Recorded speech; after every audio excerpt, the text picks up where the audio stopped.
الحمدللہ رب العالمین والصلاة والسلام علی سید الانبیاء والمرسلین اما بعد فاعوذ باللہ من الشیطان الرجیم بسم اللہ الرحمن الرحیم وقال ربکم ادعونی استجب لکم ان الذین یستکبرون عن عبادتی سیدخلون جہنم داخرین آمنت باللہ صدق اللہ العظیم وبلغنا رسولہ النبی الکریم ونحن علی ذلک لمن الشاہدین والشاکرین والحمد للہ رب العالمین۔ قال اللہ تبارک و تعالی فی شان حبیبہ صلی اللہ تعالی علیہ وآلہ وسلم مخبرا وآمرا ان اللہ وملائکتہ یصلون علی النبی یا ایہا الذین آمنوا صلوا علیہ وسلموا تسلیما۔ درود پاک بآواز بلند الصلاۃ والسلام علیک یا سیدی یا رسول اللہ وعلی آلک واصحابک یا حبیب اللہ الصلاۃ والسلام علیک یا رسول اللہ وعلی آلک واصحابک یا حبیب اللہ۔ حضور نبی کریم رؤوف الرحیم صلی اللہ تعالیٰ علیہ وآلہ وسلم کی بارگاہ میں صلاۃ و سلام عرض کرنے کے بے شمار فضائل احادیث و روایات میں ملتے ہیں۔ سیدنا فاروق اعظم رضی اللہ تعالیٰ عنہ ارشاد فرماتے ہیں کہ بندے کی دعا زمین و آسمان کے درمیان معلق رہتی ہے جب تک حضور نبی کریم صلی اللہ تعالیٰ علیہ وسلم کی بارگاہ میں درود و سلام پیش نہ کر لیا جائے، اور درود پاک دعا کی قبولیت کا بہت بڑا سبب ہے اور وسیلہ ہے۔ اس لیے جب بھی دعا مانگیں تو سرکار صلی اللہ علیہ وسلم کی بارگاہ میں صلاۃ و سلام عرض کر لیا کریں۔ 24ویں پارے کی سورۃ المومن آیت نمبر 60 اللہ تبارک و تعالی قرآن مجید فرقان حمید میں ارشاد فرماتا ہے وقال ربکم ادعونی، اور تمہارے رب عز و جل نے فرمایا کہ مجھ سے دعا مانگو، استجب لکم، میں قبول کروں گا۔ ان الذین یستکبرون عن عبادتی، جو میری عبادت یعنی دعا سے تکبر کرتے ہیں، سیدخلون جہنم داخرین، ان قریب ذلیل ہو کر جہنم میں ڈالے جائیں گے۔ اسی طرح دوسرے پارے کی سورۃ بقرہ کی آیت نمبر 186 اللہ تبارک و تعالی ارشاد فرماتا ہے وَإِذَا سَأَلَكَ عِبَادِي عَنِّي فَإِنِّي قَرِيبٌ، اور اے محبوب صلی اللہ تعالیٰ علیہ وآلہ وسلم جب میرے بندے میرے بارے تم سے سوال کریں، پوچھیں، انہیں کہہ دو بے شک میں ان کے بہت قریب ہوں۔ اجیب دعوت الداعی اذا دعان، جب میرے بندے مجھ سے دعا مانگتے ہیں میں ان کی دعا قبول کرتا ہوں۔ دعا اللہ تعالیٰ سے مناجات کرنے، اس کی قربت حاصل کرنے، اس کے فضل و انعام کے مستحق ہونے اور بخشش و مغفرت کا پروانہ حاصل کرنے کا نہایت آسان اور مجرب ذریعہ ہے۔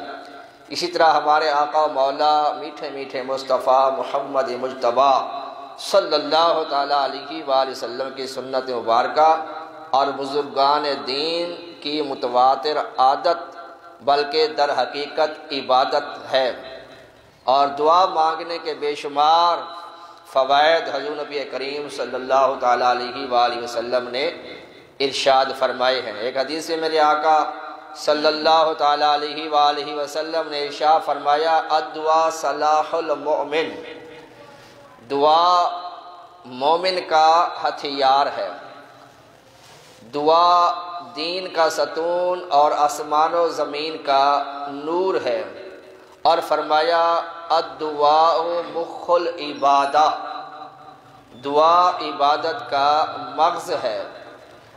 اور حدیث قدسی میں آتا ہے کہ اللہ تعالیٰ ارشاد فرماتا ہے من لا یدعونی اغضب علیہ، جو مجھ سے دعا نہ کرے میں اس پر غضبناک ہوتا ہوں۔ ایک دعا مانگنے سے آدمی کو 5 فائدے حاصل ہوتے ہیں۔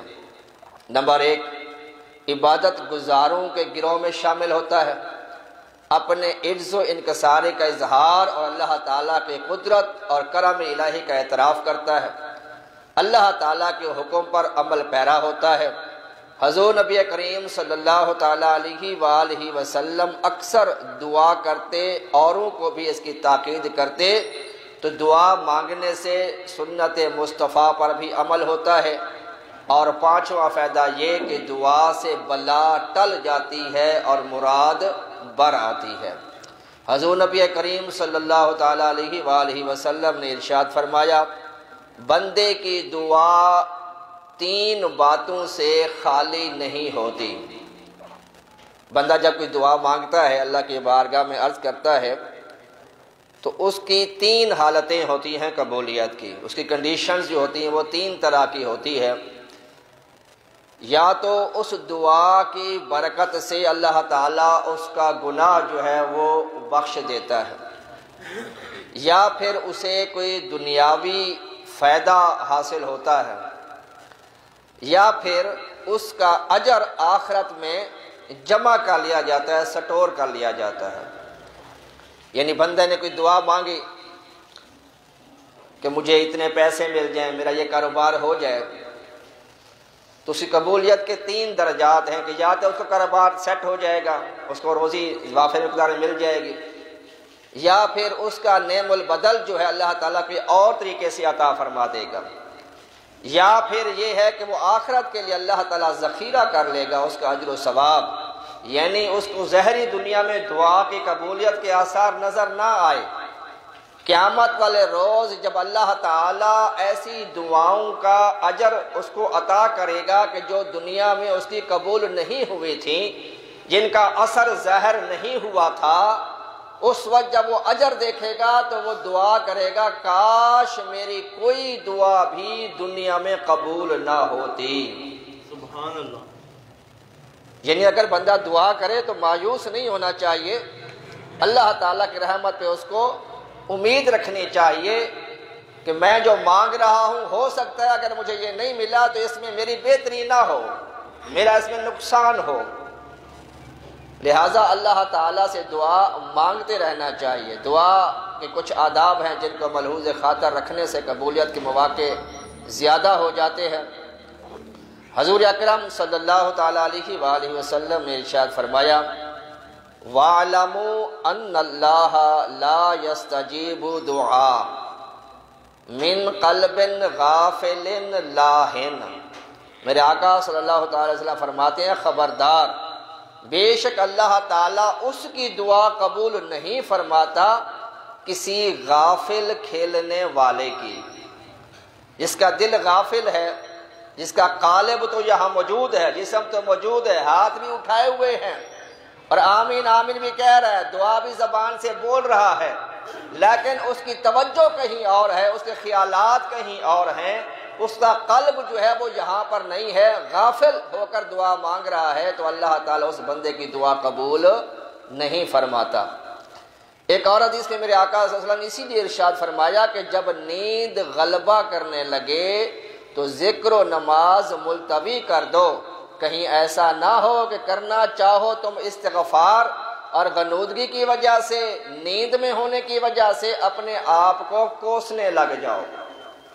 اب نیند میں بیٹھا ہوا ہے، دعا مانگ رہا ہے، اب مانگنا کچھ اور چاہتا ہے، زبان سے کچھ اور نکل جائے، لہذا فرمایا ایسی کنڈیشن میں دعا کو جو ہے وہ روک دیا کرو، تاکہ کامل توجہ کے ساتھ جو ہے دل کی حضوری کے ساتھ دعا مانگی جائے۔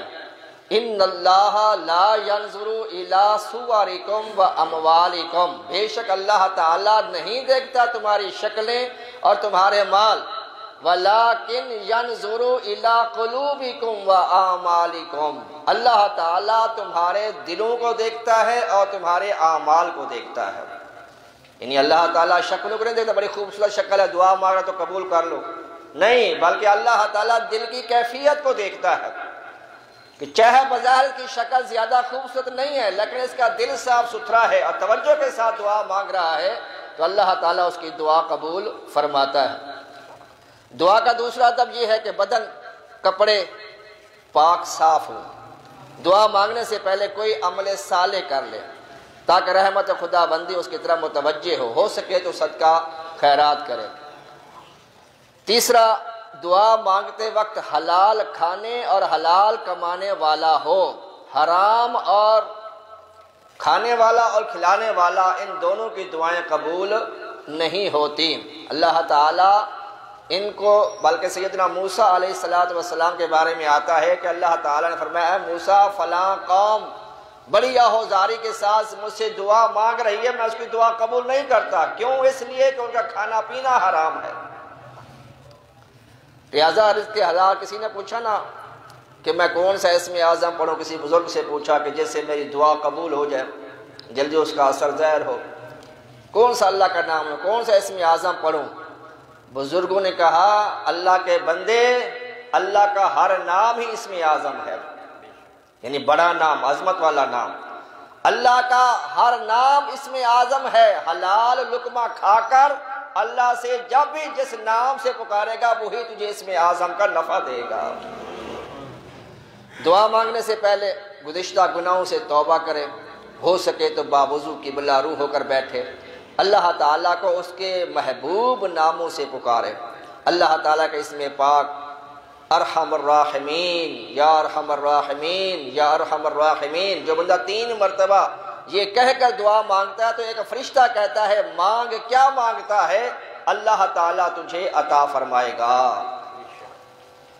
اور جو بندہ 5 بار کہے یا ربنا یا ربنا یا ربنا یا ربنا یا ربنا، امام جعفر صادق رضی اللہ تعالی عنہ فرماتے ہیں جو بندہ یہ کہہ کر 5 مرتبہ دعا مانگتا ہے اللہ تعالیٰ اسے خوف سے امان بخشتا ہے، اور جو مانگ رہا ہے اللہ تعالیٰ اس کو عطا فرماتا ہے۔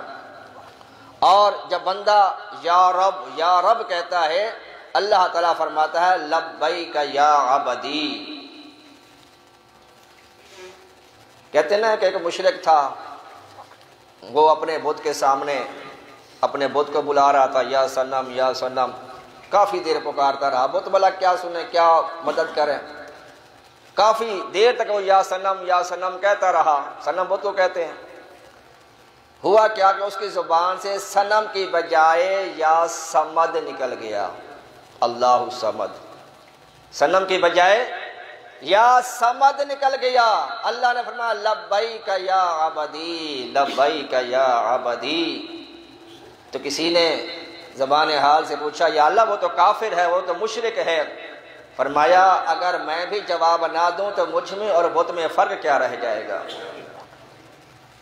تو اللہ تعالیٰ کو پیارے پیارے القابات سے جو ہے وہ بلانا چاہیے، اور اللہ تعالیٰ فرماتا ہے وَابْتَغُوا إِلَيْهِ الْوَسِيلَةَ، اس کی طرف وسیلہ تلاش کرو۔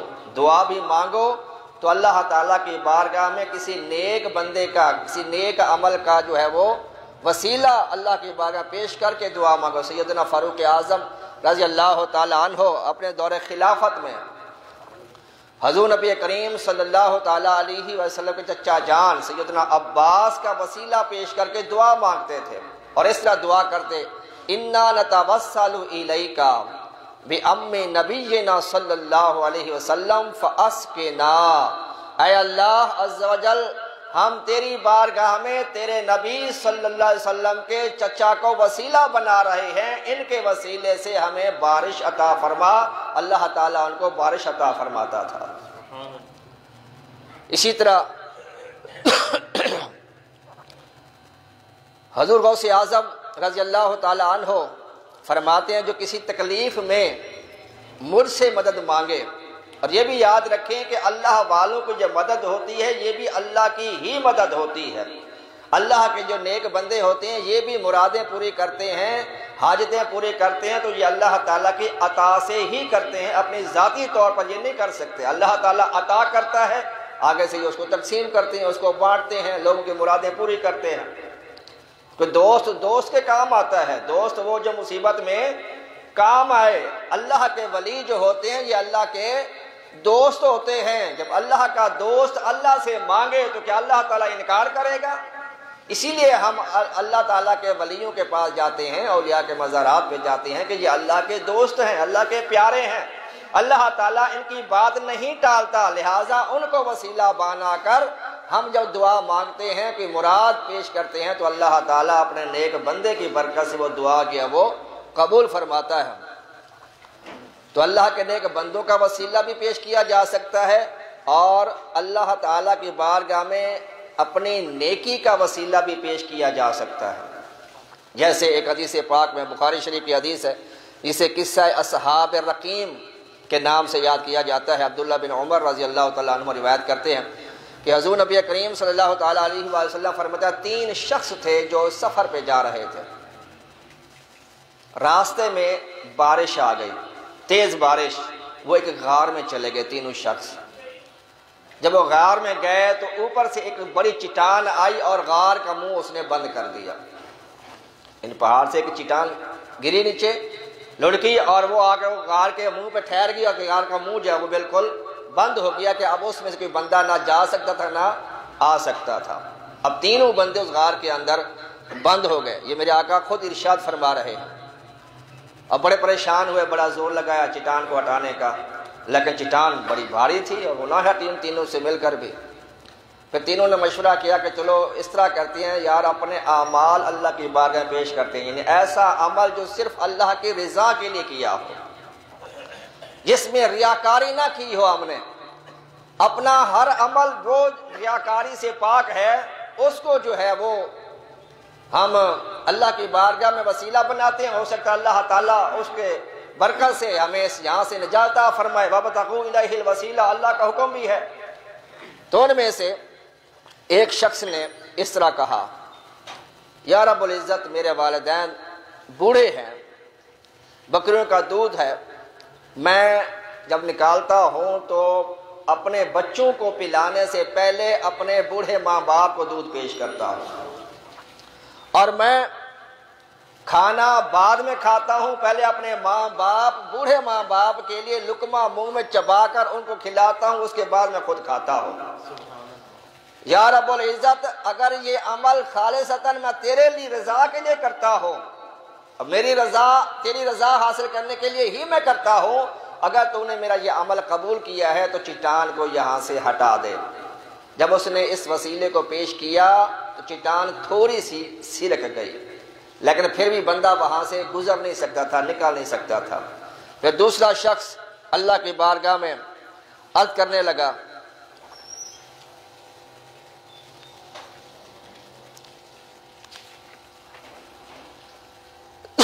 یا رب العزت، میرے ایک رشتہ دار تھی جسے میں بہت محبوب رکھتا تھا، اور اس کے ساتھ میں نے برا کرنا چاہا مگر وہ رضامند نہیں ہوتی تھی۔ کافی عرصے کے بعد قحط کی وجہ سے وہ مجبور ہو کر مجھ سے مال لینے کے لیے آئی، تو میں نے موقع غنیمت جانا اور میں نے اس پر قابو پا لیا۔ قابو پانے کے بعد جب میں گناہ کے ارادے سے اس کی طرف آگے بڑھا تو وہ میری رشتہ دار جو عورت تھی وہ رونے لگی، خوف سے کانپنے لگی۔ تو میں نے کہا تجھے کیا ہوا؟ تجھے مال تو میں نے دے دی ہے، تیری مشکل تو حل کر دی ہے، اب میری حاجت پوری کر۔ تو اس نے کہا کہ میں اللہ کے عذاب سے ڈرتی ہوں۔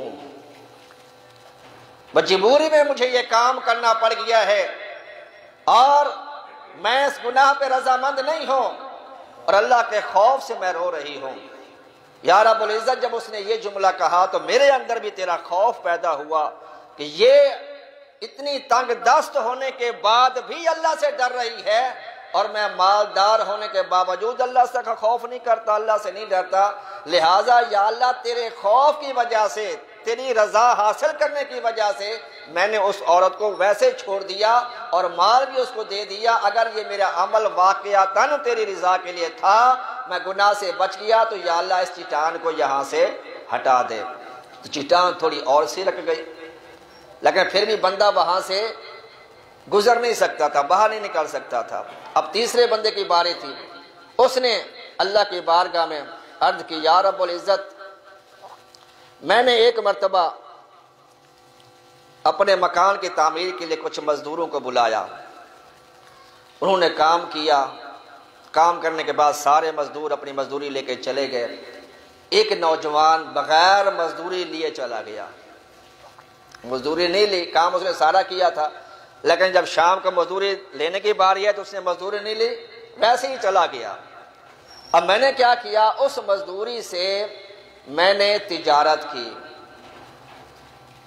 کی، جانور وغیرہ خریدے، ان کو پالا، اور اس طرح یہ جو جانور تھے بڑھتے گئے۔ کافی عرصے کے بعد ایک شخص میرے پاس آیا اور اس نے مجھے کہا کہ یاد کریں فلاں موقع پر میں آپ کے پاس آیا تھا، مزدوری کی تھی، مزدوری میں نے نہیں لی تھی، بغیر مزدوری لیے چلا گیا تھا، تو آپ مجھے وہ مزدوری دے دیں۔ اب اس وقت جو مزدوری تھی وہ 500 سمجھ لیں 500 روپے تھی۔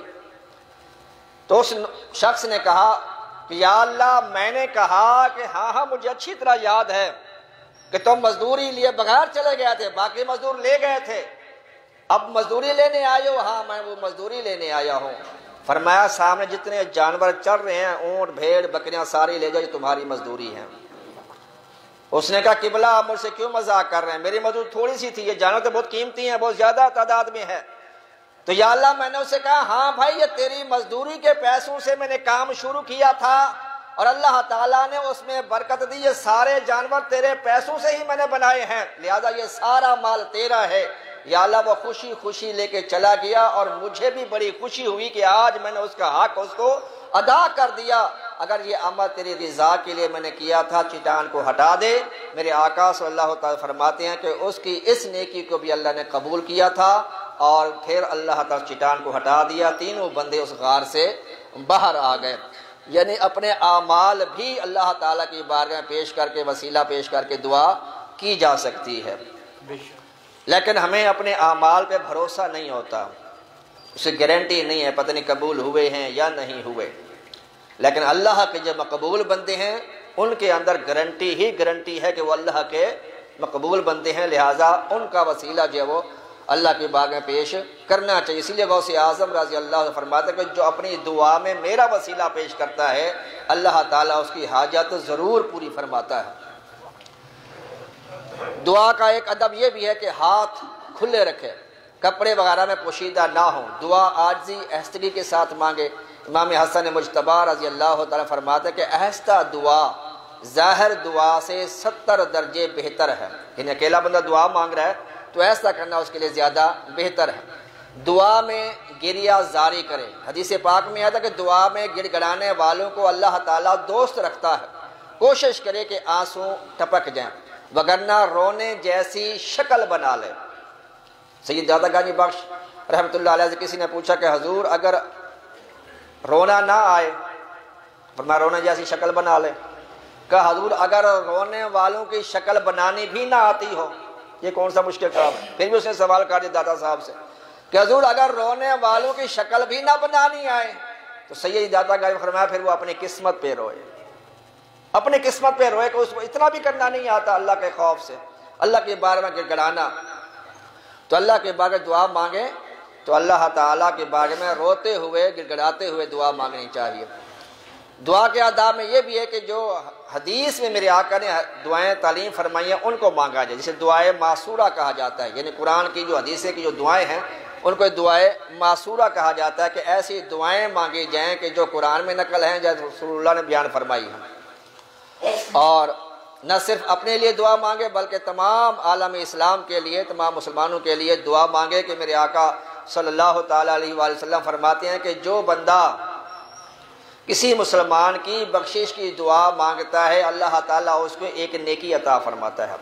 جتنے مسلمانوں کے لیے دعائیں کرے گا اتنی اللہ تعالیٰ اس کو نیکیاں عطا فرمائے گا۔ القلب روز قیامت یہ ان کی شفاعت کریں گے کہ فلاں بندہ یا اللہ عمل دعائیں کرتا تھا لہٰذا اس کی بخشش فرما، تو اللہ تعالیٰ اس کی شفاعت اس کے حق میں جو ہے وہ قبول فرمائے گا۔ بلکہ ایک حدیث میں آتا ہے کہ جو 27 مرتبہ روزانہ مسلمانوں کے لیے دعا کرتا ہے اللہ تعالیٰ اسے مستجاب الدعوات بنا دیتا ہے، یعنی ایسا بندہ جس کی ہر دعا اللہ قبول کرتا ہے۔ لہذا مسلمانوں کے لیے ہمیں دعا کرتے رہنا چاہیے۔ اللہ تبارک و تعالیٰ، اور یہ فرشتوں کی بھی سنت ہے، یہ بھی مسلمانوں کے لیے دعائیں مانگتے ہیں۔ اللہ تعالیٰ قرآن مجید میں سورۃ شورى کی آیت نمبر 5 میں ارشاد فرماتا ہے فرشتوں کے بارے میں یستغفرون لمن فی الارض، کہ فرشتے جو یہ ہیں یہ زمین والوں کے لیے بخشش کی دعائیں مانگتے رہتے ہیں۔ ایک حدیث پاک کا مفہوم ہے، ایک حدیث پاک کا مفہوم ہے کہ جب اللہ کا نیک بندہ دنیا سے جاتا ہے تو زمین و آسمان روتے ہیں۔ جب اللہ کا نیک بندہ دنیا سے جاتا ہے تو زمین و آسمان اس کی وفات پہ روتے ہیں۔ زمین اس لیے روتی ہے کیونکہ زمین کے جس ٹکڑے پہ وہ اللہ کا ذکر کرتا ہے وہ زمین کا ٹکڑا افضل ہو جاتا ہے۔ بلکہ ایک روایت میں آتا ہے کہ ایک زمین کا ٹکڑا جہاں پہ کسی نے اللہ کی عبادت کی تو دوسرے زمین کا ٹکڑا اس سے پوچھتا ہے کہ یا تیرے اوپر کوئی اللہ کا ذکر کرنے والا آیا؟ وہ کہتا ہے ہاں آج میرے اوپر اللہ کا نیک بندہ آیا، ذکر بھی کیا، درود پاک بھی مانگا، درود پاک بھی پڑھا اور دعائیں بھی مانگی اور اللہ کا ذکر کرتا رہا، نعت پڑھتا رہا، قرآن پاک کی تلاوت کرتا رہا، تو وہ زمین کا جو ٹکڑا ہے وہ دوسرے ٹکڑے پہ فخر کرتا ہے۔ لہذا جب اللہ کا نیک بندہ دنیا سے چلا جاتا تو زمین روتی ہے کہ اب میرے اوپر عبادت کرنے والا چلا گیا، میرے اوپر بیٹھ کر ذکر کرنے والا چلا گیا، اس لیے زمین روتی ہے۔ اور آسمان اس لیے روتا ہے کیونکہ اس نیک بندے کے اعمال اللہ کی بارگاہ میں آسمان کی طرف اٹھائے جاتے ہیں، لہٰذا اب اس کا انتقال ہو گیا تو اس کے اعمال جو آسمان کی طرف اب آنے کا سلسلہ بند ہو گیا، لہٰذا زمین بھی روتی ہے اور آسمان بھی اس کے لیے روتا ہے۔ اور فرمایا کہ اپنے والدین کے لیے دعائیں مانگو، اللہ نے خود اس کی تعلیم دی ہے، رب ارحمہما کما ربیانی صغیرا۔ اور سیدنا ابراہیم علیہ السلام نے بھی جو دعا مانگی اس میں اپنے لیے بھی مانگی اور اپنے والدین کے لیے بھی مانگی، تمام مسلمانوں کے لیے مانگی جو ہم ہر نماز میں پڑھتے ہیں، رب اجعلنی مقیم الصلاۃ ومن ذریتی ربنا وتقبل دعاء ربنا اغفر لی ولوالدی وللمؤمنین یوم یقوم الحساب۔ یہ سیدنا ابراہیم علیہ السلام کی دعا ہے جو ہم ہر نماز میں پڑھتے ہیں۔ ویسے صدیق اکبر نے سرکار کے بارگاہ میں عرض کیا کہ یا رسول اللہ صلی اللہ علیہ وسلم مجھے وہ دعا تعلیم فرمایا کہ جو میں نماز میں پڑھا کروں۔ تو پھر میرے آقا نے فرمایا کہ صدیق تم اپنی نماز میں یہ دعا پڑھا کرو، اللہم انی ظلمت نفسی ظلما کثیرا ولا یغفر الذنوب الا انت فاغفر لی مغفرۃ من عندک وارحمنی انک انت الغفور الرحیم۔ صدیق اکبر نماز میں یہ دعا پڑھتے تھے۔ رب اجعلنی تو ہم پڑھتے ہیں نا، یہ بھی ٹھیک ہے، رب اجعلنی بھی دعا مانگنا صحیح ہے کیونکہ قرآن سے ثابت ہے۔ میں نے پہلے بتایا کہ جو دعائیں معصورہ ہیں وہ بھی پڑھی جا سکتی ہے نماز میں، صرف رب اجعلنی نہیں، یا ربنا آتنا فی الدنیا حسنۃ وفی الآخرۃ حسنۃ وقنا عذاب النار، یہ دعا بھی پڑھ سکتے ہیں، یہ بھی حدیث سے ثابت ہے، لیکن اس میں اللہم کا اضافہ کریں گے کہ اللہم ربنا آتنا فی الدنیا حسنۃ وفی الآخرۃ حسنۃ وقنا عذاب النار۔ رب اجعلنی بھی پڑھنا فضیلت ہے، اللہم ربنا آتنا پڑھنا بھی فضیلت ہے۔ کوئی بھی جو حدیث میں آپ کو دعا ملے قرآن سے ثابت ہو، قرآن میں دعائیں ہیں، کئی دعائیں ہیں قرآن پاک کی، اللہم ربنا ظلمنا انفسنا، اس طرح کی کئی دعائیں ہیں، تو وہ بندہ نماز میں بھی مانگ سکتا ہے، اس کو پڑھ سکتا ہے۔ تو میرے آقا صدیق اکبر کو یہ دعا تعلیم فرمائی، یہ دعائے خلیلی ہے رب اجعلنی، اور یہ دعائے حبیبی ہے، اللہم انی ظلمت نفسی ظلما کثیرا ولا یغفر الذنوب الا انت فاغفر لی مغفرۃ من عندک وارحمنی انک انت الغفور الرحیم۔ کوشش کرے کہ سرکار کی جو تعلیم دی ہوئی دعا ہے کوشش کرے کبھی کبھی یہ بھی پڑھ لیا کرے نماز میں، تاکہ سرکار کے فیوز و برکات میں جو ہے وہ عطا ہو۔ دعا کا 9واں ادب یہ ہے کہ اس میں جلدی نہ کرے، ادھر میں دعا مانگوں اور ادھر میرا کام ہو جائے، ایسا جلد بازی وہ نہ کرے۔ حدیث پاک میں آتا کہ اللہ تعالیٰ 3 آدمیوں کی دعا قبول نہیں فرماتا۔ نمبر 1، اگر کوئی بندہ گناہ کی دعا مانگے تو اللہ قبول نہیں کرتا۔ دوسرا، ایسی بات کرے، ایسی دعا مانگے کہ قطع تعلق کرے کسی سے نشتہ ناشتہ توڑنے کی بات کرے، وہ بھی دعا اللہ قبول نہیں کرتا۔ تیسرا، وہ جو قبول میں جلد بازی کرے اس کی دعا بھی اللہ تعالیٰ قبول نہیں کرتا۔ حضور نبی کریم صلی اللہ علیہ وسلم فرماتے ہیں کہ جب کوئی پیارا اللہ کی بارگاہ میں دعا کرتا ہے تو اللہ تعالیٰ جبرائیل سے کہتا ہے، جبرائیل اس کو ابھی وہ عطا نہ کرو، ٹھہر جاؤ، اس کو مانگنے دو دعا۔ اور جب کوئی کافر مشرک یا اللہ کا نافرمان دعا مانگتا ہے تو اللہ فوری کہتا ہے جبرائیل فوراً اس کی حاجت کو پورا کر دو، کہ یا اللہ یہ تو سرکش ہے، نافرمان ہے تیرا، اور وہ تیرا محبوب ہے، پیارا تیرا، اس کی دعا کی تاخیر۔ فرمایا مجھے اس کی آواز مکروہ لگتی ہے، ناپسند ہے، لہذا اس کو جلدی دے دو، اور میرے پیارے کی آواز مجھے پیاری لگتی ہے، اس کو زیادہ بولنے دو، زیادہ مانگنے دو، میں اس کو زیادہ دوں۔ اور اللہ تعالیٰ قرآن مجید بعض دفعہ ایسا ہوتا ہے بندہ جو مانگ رہا ہوتا ہے اللہ وہ چیز اس کو عطا نہیں کرتا، اس کے بدلے میں کوئی اور چیز عطا کر دیتا ہے۔ جیسے اللہ تعالیٰ ارشاد فرماتا ہے عسیٰ ان تکرہوا شیئا وہو خیر لکم، اللہ تعالیٰ فرماتا ہے بہت سی چیزیں ایسی ہوتی ہیں کہ جس کو تم جو ہے وہ کراہت کر رہے ہوتے ہو، ناپسند کر رہے ہوتے ہو، وہو خیر لکم، لیکن وہ تمہارے لیے بہتر ہوتی ہیں۔ وَعَسَىٰ أَن تُحِبُّوا شَيْئًا وَهُوَ شَرٌّ لَكُمْ، بہت سے کام ایسے ہوتے ہیں، بہت سی دعائیں ایسی ہوتی ہیں، بہت سی چیزیں ایسی ہوتی ہیں، تمہاری حاجتیں التجائیں کچھ ایسی ہوتی ہیں جن کو تم پسند کرتے ہو، لیکن اللہ فرماتا ہے وَهُوَ شَرٌّ لَكُمْ، لیکن وہ تمہارے لیے نقصان دہ ہیں، تمہارے لیے شر ہیں۔ وَاللَّهُ يَعْلَمُ وَأَنْتُمْ لَا تَعْلَمُونَ، اللہ فرماتا ہے میں اللہ جانتا ہوں تم نہیں جانتے۔ اسی طرح فرمایا عَسَىٰ أَن تَكْرَهُوا شَيْئًا، ایسی بات جس سے تم کراہت کر رہے ہو، جس کام کو جس بات کو تم ناپسند کر رہے ہو، عَسَىٰ أَن تَكْرَهُوا شَيْئًا وَيَجْعَلَ اللَّهُ فِيهِ خَيْرًا كَثِيرًا، تمہیں نہیں پتا اس کے اندر میں تمہارے کتنی خیر و برکت چھپا کے رکھی ہوئی ہے۔ صبح کے ٹائم وضو کرنا کتنا مشکل ہوتا ہے ٹھنڈے پانی سے، لیکن اللہ فرماتا ہے وَيَجْعَلَ اللَّهُ فِيهِ خَيْرًا كَثِيرًا، میں نے اس کے لیے بہت زیادہ برکتیں رکھی ہیں، خیر ہی خیر رکھی ہے۔ ایسا کام کہ جو تمہیں ناپسند آ رہا ہو، اور سید سفیان ثوری رحمۃ اللہ علیہ فرماتے ہیں کہ جو بندہ جتنا مشکل کام کرتا ہے، کوئی مشکل محسوس کرے گا، تکلیف محسوس کرے گا، اللہ تعالیٰ اس کا اجر میں اس کو زیادہ عطا فرمائے گا۔ گرمیوں میں وضو کرے گا تو اس کو اتنا ثواب نہیں ملے گا جو سردی میں ٹھنڈے پانی سے وضو کرے گا، تو اس میں دقت زیادہ ہے، اس میں مشقت زیادہ ہے، اس میں تکلیف زیادہ ہے۔ جتنا مشقت والا عمل ہوگا اتنا اللہ تعالیٰ اس کو اجر بھی زیادہ عطا فرمائے گا۔ اور کوشش کرنی چاہیے کہ عربی زبان میں دعا جو ہے وہ مانگنی چاہیے کہ جو احادیث کے اندر میرے آقا صلی اللہ تعالیٰ علیہ وآلہ وسلم نے بیان فرمائی ہے۔ مالک بن دینار کہتے ہیں کہ بنی اسرائیل ایام میں قحط میں بارش کی دعا کے لیے نکلے، پیغمبر وقت علیہ السلام پر وحی کی گئی ان سے کہہ دو تم میری طرف نکلتے ہو ناپاک بدنوں کے ساتھ، ہتھیلیاں میری طرف اٹھاتے ہو جن سے تم نے ناحق خون کیے، تم نے اپنے پیٹ حرام مال سے بھرے، اب تم پر میرا غضب سخت ہو گیا اور تم کو مجھ سے دور ہونے کے سوا کچھ نہ ملے گا۔ امام مالک بن دینار سے لوگوں نے بارش کی دعا کے لیے کہا، آپ نے فرمایا کہ تم بارش کی دعا کے لیے کہتے ہو؟ ارے میں تو اس بات پہ حیران ہوں کہ ہمارے اعمال کے سبب ہمارے اوپر اللہ کا عذاب نازل کیوں نہیں ہوتا۔ یہ بزرگوں کا طریقہ تھا سمجھانے کا کہ ہمارے اعمال، جب کہتا ہوں یا اللہ میرا حال دیکھ، آتا ہے جواب ذرا نامہ اعمال دیکھ۔ اور میرے آقا صلی اللہ تعالیٰ ارشاد فرماتا ہے وَاعْلَمُوا أَنَّ اللَّهَ لَا يَسْتَجِيبُ دُعَاءً مِّن قَلْبٍ غَافِلٍ لَاهٍ۔ میرے آقا فرماتا ہے خبردار ہوشیار، خوب جان لو، سمجھ لو، اللہ تعالیٰ اس کی دعا قبول نہیں فرماتا کس کا؟ من قلب غافل لاہن، جس کا دل متوجہ نہیں ہوتا، اس کا دل غافل ہوتا ہے، قالب اس کا یہاں پہ ہوتا ہے، جسم اس کا یہاں پہ ہوتا ہے، دعا کے لیے ہاتھ بھی اٹھائے ہوئے ہیں اور زبان سے آمین بھی کہہ رہا ہے، زبان سے الفاظ بھی دعا کے کہہ رہا ہے، لیکن توجہ اسے کہیں اور ہے، دھیان اس کا کہیں اور ہے، بازار میں گھوم رہا ہے، قلب اس کا باہر پھر رہا ہے، قالب یہاں پر ہے، قلب باہر ہے۔ تو اللہ تعالیٰ کے محبوب فرماتے ہیں اللہ اس کی دعا قبول نہیں کرتا جو توجہ کے ساتھ دعا نہیں مانگتا۔